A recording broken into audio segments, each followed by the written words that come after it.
It's your boy, Marky, y'all.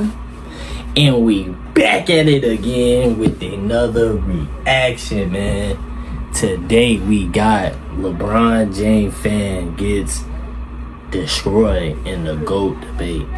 Now we see in the thumbnail, man, it's JJ Redick, man. So I'm pretty sure this is a JJ Redick type of video. And I'm not gonna lie to you, JJ Redick, bro, I'm not gonna lie, bro, nobody has a JJ Redick jersey. Facts. Nobody thinks about JJ Redick when it comes to basketball or shooting. You was a good shooter, but when we think about shooting, it's like we don't have that name come across our head. And you finna have the audacity to get on public TV and talk about the GOAT debate. I know everybody got their own opinions, but like, I would feel like you'd be the last person to talk about this. But that's my opinion as well too. But let's see what he got to talk about, man. Make sure y'all like, comment, subscribe, and let's see what this video talk about, man. Make sure I get y'all popcorn. Make sure y'all get y'all chips, drink. You know what I'm saying? Cause this is gonna be very interesting. I know a lot of y'all are Mike fans is gonna get very highly upset at JJ Redick. So make sure I subscribe too. We got to road to 16K subs. Let's get it. When it comes to former NBA players turned commentators, in my view, Tim Legler is the best out of all of them. And I must admit, this video, Tim Legler, really breaking down LeBron versus Jordan in the simplest terms. So I think LeBron is locked in to two. He's not going to win a championship and leapfrog Michael Jordan. It's just not going to happen. No matter what he does. Truthfully, in people's eyes, and I'm not saying this is not, but in people's eyes, he's not going to win two more. Correct. And leapfrog Michael Jordan. Correct. Because everybody's always going to bring up the losses without any context. Yeah, I just think that's the way it's going to be for him. So he's locked in at two, and he's not going to get caught. That's what I think too. He's not getting caught from behind. Like, wait, what happened now? Third? Yeah. What happened here? That's not going to happen either. That's why I think he's kind of locked in. His legacy's very cemented, and this would be great. And maybe. So Tim right there is definitely spot on. He understands Michael Jordan's entire body of work. That resume is close to get to perfection for an NBA player, and it doesn't hurt Jordan also. Verifiably is the highest peak of all time from the late 80s, early 90s, really 88 to 93. As during that point, he was by far the best offensive player in the NBA, and at worst, a top 10 defender, and most years, top 5. And when it comes to LeBron being locked in behind Jordan, I couldn't agree more. As even passing Kareem in points to the all-time record, that didn't move the needle on him being better or greater than Jordan. And for the fans who say LeBron passing Kareem in points somehow made him the greatest of all time, better than Jordan, I'd ask you guys this. How was Kareem for roughly 30 years sitting there with that record, having 6 championships, 6 MVPs, and not one of you guys said Kareem was better than Jordan or the greatest player of all time? And the edge LeBron has on Jordan is total stat numbers and longevity. As the overall debate of who was greater, that was settled years ago after numerous playoff flameouts and finals losses. Now, speaking of finals losses, JJ Redick says those losses, quote, have no context.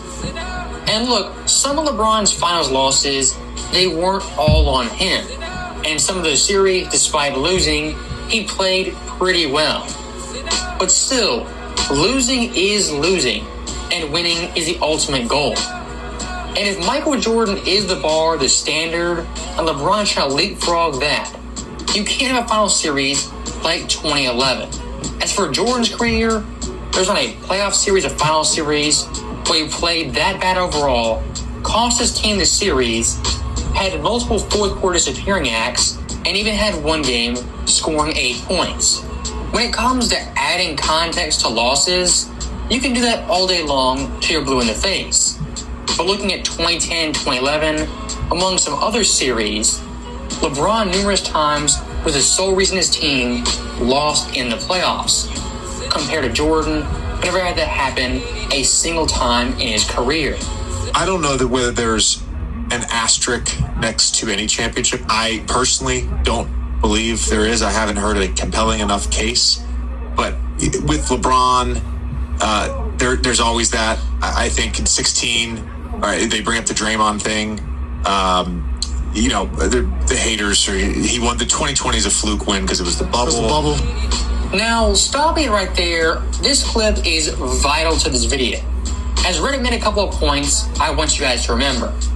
First off, Reddick claims off the bat he does not believe championships have an asterisk, and to this point hasn't heard a valid argument as to why they would.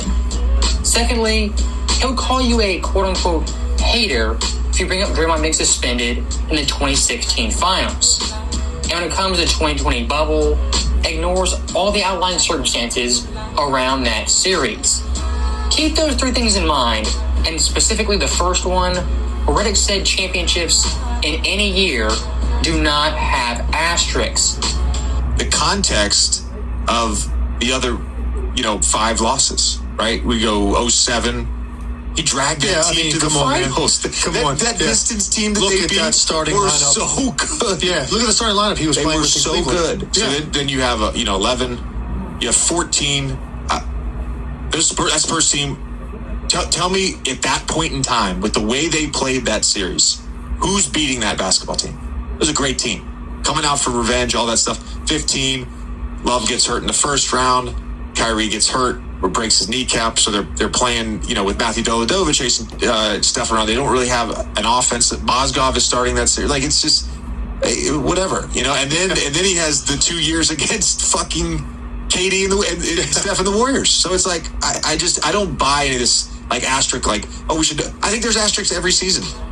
Now, stopping it right there, a little bit of a lengthy clip, but right there at the end, that's what I wanted you guys to catch. As in less than 2 minutes, Reddick went from saying championships when defending LeBron James do not have asterisks to now making excuses for LeBron James, says every championship has an asterisk. Isn't that funny how it works? When defending LeBron's losses, there's tons of context, there's asterisks, and there's a lot of sidebars. But when it comes to LeBron's championships, if you mention any context, any injuries, nope, cut it off, nope. Those titles are won fair and square, no excuses. Funny how that works. And I think Reddick right here kind of in real time realized he was contradicting himself from less than 2 minutes ago. And that's why at the very end, he switched it up very quickly that all championships have an asterisk. Look, there's context both ways, injuries both ways. Take it for what it is, but you can't have one and then ignore the other. And on a personal level, I did find it pretty funny. When Reddick was talking about LeBron's finals losses, for 4 of the 5 series, he had some side comments, some sidebars, going into minor detail. But when looking at 2011, it was, 2011, he lost, move on. That's pretty telling right there. As again, for Michael Jordan, his career, you can't point to a single series where he averaged 18 points per game, got torched by a role player, and was a third fiddle on his own team. Whatever. And then Steph and KD, for whatever reason, I know the reason, but they get discredited for 17 and 18 because no one was going to beat that fucking team. I think truthfully, you put those 2 teams against any team in NBA history and they're probably winning a 7-game series. I agree with that. And that's not a knock on the Bulls. I'll say it's probably the second best team of all time, right? So looking at this clip right here, I agree with half of it. As when it comes to 2017 Warriors, that team verifiably is one of the greatest teams of all time. But looking at the post-2017 Warriors in 2018, I don't think that team was unbeatable and some overpowering juggernaut. As looking at the Western Conference, Houston in the West Finals, they were up 3-2 on them and forced a Game 7. And if you want to add some Reddick context, CP3 in that series got hurt for the final 2 games. I really don't want to hear the 2018 Warriors were just some unbeatable team that no one could stop. Right. Because James Harden nearly beat them. James Harden. Put a prime Jordan, prime Pippen, take your pick of Horace Grant, Dennis Rodman, whoever you want. I think there's numerous Bulls teams that could have beat the 2018 Warriors. Because even James Harden, an historic playoff choker, nearly did it himself. Thanks. And the same goes with the 2014 Spurs and 2016 Warriors. Of course, great teams, great chemistry with stellar coaching. But sure. as playoff teams, I wouldn't really call them juggernauts like the 0-1 Lakers. As looking at the 2014 Spurs, that team quite literally was a team.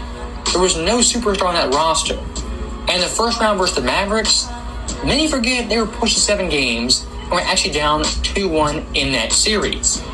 And the West Finals were taking the 6 games by the Oklahoma City Thunder. And pretty embarrassing to note, the LaMarcus Aldridge Blazers, even they got 1 game off the Spurs in the second round. I don't want to go down this rabbit hole too much, but it kind of shows the Eastern Conference in this era was much, much weaker than the West. Yeah. And of course, looking at the 2016 Warriors, a great team who won 73 games. But how can the quote-unquote greatest team of all time get down 3-1 versus the OKC Thunder? If Kevin Durant and Westbrook really going solo can do that, why couldn't the 92 Bulls, 96 Bulls beat the 2016 Warriors? I mean, the playoffs, that team went 15-9 and were far from a juggernaut. We talk about this stuff. If a guy wins a championship, a guy wins a championship. However he had to do it that way. And LeBron, for whatever reason specifically, well, he had to do it with D-Wade and well, guess what? Larry had to do it with Kevin McHale and Robert Parrish. And Magic had to do it with Kareem and James Worthy. And Bill Russell had to do it with John Havlicek and Bob Cousy and Sam Jones and Bailey They are Howell. not what now, LeBron this had. right here is the creme de la creme of being disingenuous. What's he talking about? As acting like Larry Bird, Magic Johnson, Bill Russell, Picked them them up. winning championships having teammate help is equivalent to LeBron's teammate help and his championships. It's beyond a slimy tactic. As even Redick knows, people don't criticize LeBron James for having great teammates. What they criticize him for is team hopping and switching teams every 4 to 5 years. And out of those guys he listed, Bird, Magic, Russell, those guys all won championships with the team that drafted them. Yes. And to go full Come circle on, this gang. point, What is looking you at talking Jordan, about? him winning 6 championships in 8 years with the exact same team and a roster that got progressively older, that will, till the end of time, be infinitely more impressive than the guy who changes teams every 4 to 5 years and exhausts his rosters. This is sort of, to the point of the Giannis comments from last week. Like, Bron losing to those teams, that season is a success. Like, get those Cavs teams in 17, like, that was, like, objectively a successful season, even if you don't have a championship. And so that does feel like you're looking at the whole body of work. It's not just like, oh, championship or this is an L. So, cutting this guy off right here, this kind of participation trophy mentality, I absolutely despise. As finishing second in NBA Finals, it's no triumph or great accomplishment.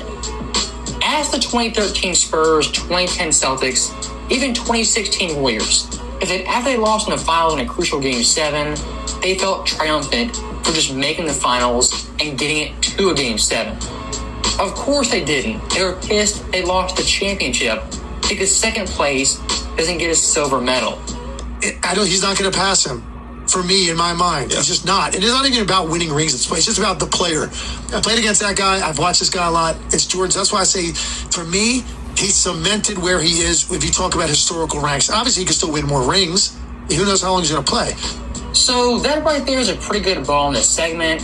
And again, I think Tim Legler, one of the best analysts out there. I could have gone a little bit more in depth with Redick. He told some more half-baked truths about the 07 Pistons, LeBron's help, them being a great team. I could have gone really in depth. But at this point, I've done enough damage, and that's the end of the video. As always, think I should watch. So like I tell y'all, man, JJ Redick is very biased. Sometimes I be confused with just watching him, cause sometimes I don't be knowing what he be saying sometimes, cause like he just be having anything that just come out his mouth just because he on professional TV or like he an analyst or now he a is he the coach? He a coach right still for the Lakers? Like, it's just like, I don't know, man. Like, I think he don't really understand how great Michael Jordan was and the mentality. Maybe he need to go back and do his research and just see how different Michael Jordan was. For real. Now let's do some hard research. Give me 1 second.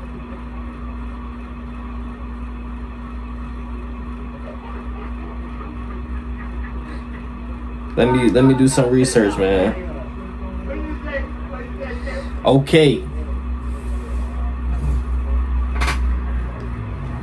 Michael Jordan, when he won his first NBA Finals. NBA Finals. This is crazy, man. 1999, he played the LA Lakers. Magic. Kareem and them. Bulls won 4-1 in the finals. Memorable. That's a memorable moment. That's his first championship. And I know a lot of y'all remember that like it was yesterday. 92.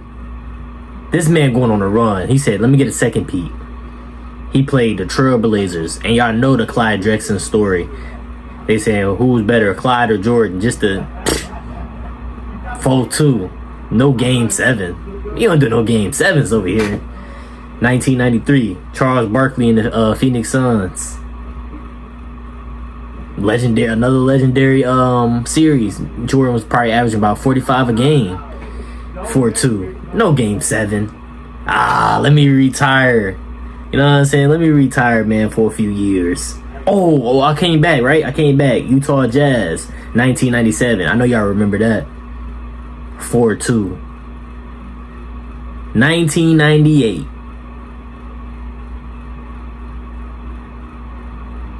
Sixth championship, 4-2. No game 7. Memorable moments.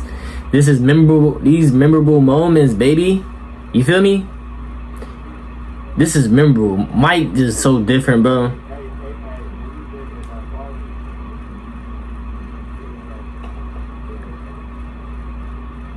Okay, let's see LeBron.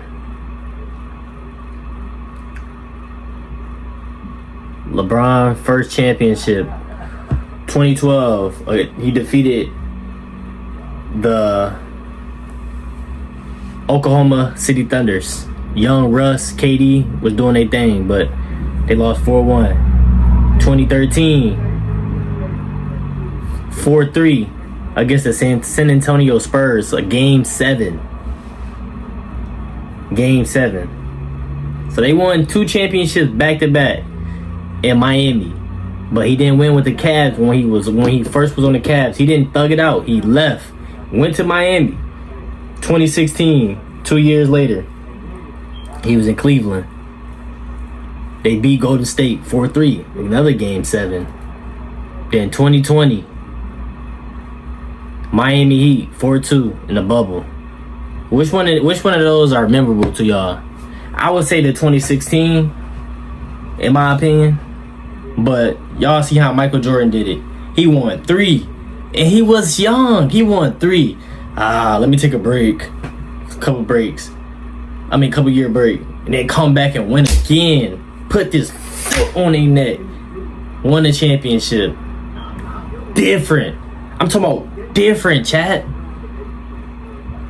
Different. That man is so different. Like, how do y'all... I don't understand why people... They just like listen to that and then go out the other ear. Like that is crazy, bro, to me. This man Michael Jordan was cooking the 90s. Like nobody couldn't stop the man. If he wasn't retired, he probably would have won the whole 90s. That would have been the biggest flex of all time. Like back to back, back to back, back to back, back to back, back to back, back to back, back to back. Y'all gonna be like, well, I'll be like, what the Mike is, oh my gosh. But it's still crazy because he won 91, 92, 93. Like nobody was close to beating him. Nobody went game 7 with this man 3 times in a row in the 90s. 91, 92. Just imagine that's your favorite team and you watch this man win. You chilling. Next year, he win again. Chill again. He win next year. And then he said, I'm finna retire. Boom. He retired. Boom. He come back. Boom. He played the Magic. But he was a little rusty. He said, okay, bet. They got swept. He said, when I come back, watch this. He came back that next year.